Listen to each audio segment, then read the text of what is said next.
Mr. Chairman, Prime Minister, ladies and gentlemen,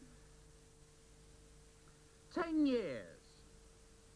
Wasn't it David Bowie who said, 5 years, that's all we've got? Well, I've got news for you, Mr. Bowie. 10 years, that's what we've got.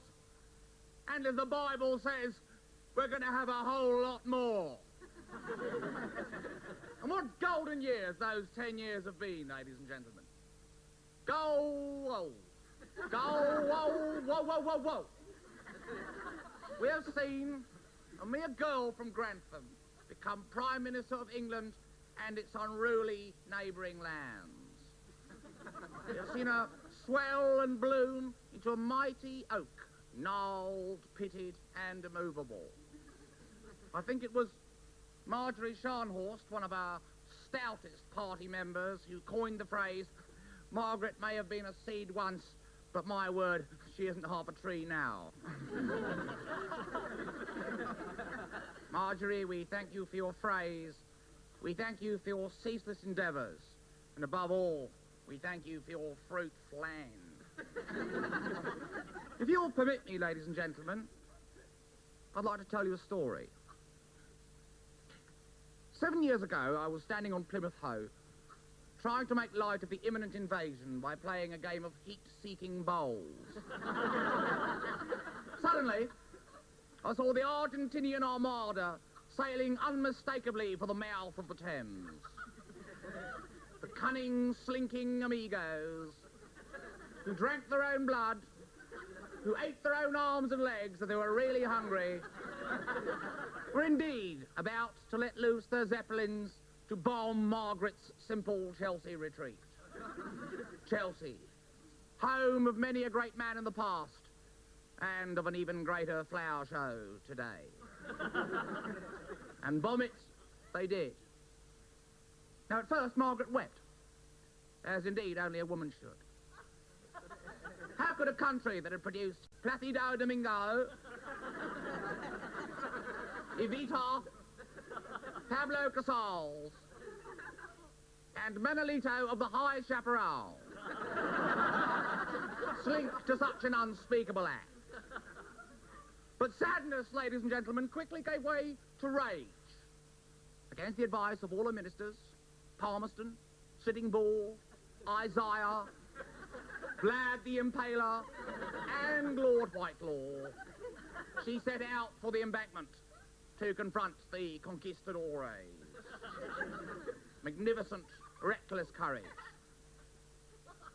She had just reached Waterloo Bridge and was gazing at Will Shakespeare's National Theatre, perhaps her only questionable creation, when a certain Seve Ballesteros spied her from the mizzenmast of his Zeppelin 309 and let loose an arrow from his musket. Her spine, her simple spine, fragile from stacking potted meats in her father's shop, was instantly snapped. Ladies and gentlemen, I think we all thought it was the end. But a valiant young powder monkey, a certain Ken Clark, scrambled to her side and offered himself as a splint. And so he was duly lashed with electrical tape to Margaret's back. Ladies and gentlemen, there are those who would find the story I have told you something of a miracle. An inspiring ode, such as one might find in Ken Baker's splendid fighting poetry for boys. Hang on a moment. Hang on just a tick. I have a sneaking suspicion that Margaret Thatcher has quite a flair for miracles. Aren't there schools with no books, no teachers, no facilities whatsoever, producing a generation of technological supermen? And how come we are enjoying an economical miracle amidst an unprecedented trade deficit? And above all, isn't there a happy, contented nation sustained by heroin, alcoholism, child abuse, avarice, indifference, erosion of liberties, intolerance, cynicism, murder, and despair? These are miracles, and yea, they have also come to pass.